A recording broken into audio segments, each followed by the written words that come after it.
ఖాన్ టాలీవుడ్ వరకు వస్తాడు. సుకుమార్ డైరెక్షన్లో నటిస్తాడు. తగ్గేదేలే అంటాడు అని కొద్ది రోజులుగా బీటౌన్ నుంచి టీటౌన్ వరకు ఒక్కటే టాక్.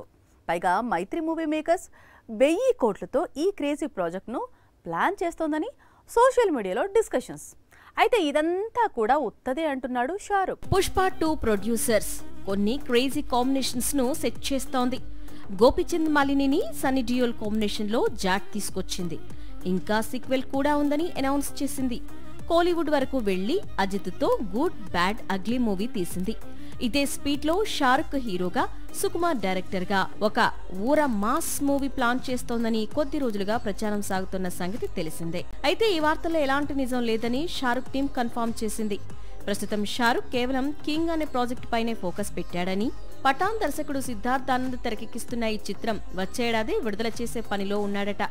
షారుఖ్ కొత్త చిత్రంలో రాణి ముఖర్జీ, దీపికా పదుకునే ముఖ్య పాత్రలు పోషిస్తున్నారు. Shahrukh daughter Suhana key role చేస్తోంది.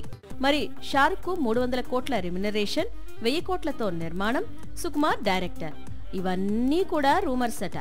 అసలు షారుఖ్ ఈ మధ్య కాలంలో ఎలాంటి కొత్త కథలు వినలేదని, ముందు కింగ్ షూటింగ్ కంప్లీట్ కావాలని స్పీడ్లో ఉన్నాడని షారుఖ్ టీం కన్ఫర్మ్ చేసింది.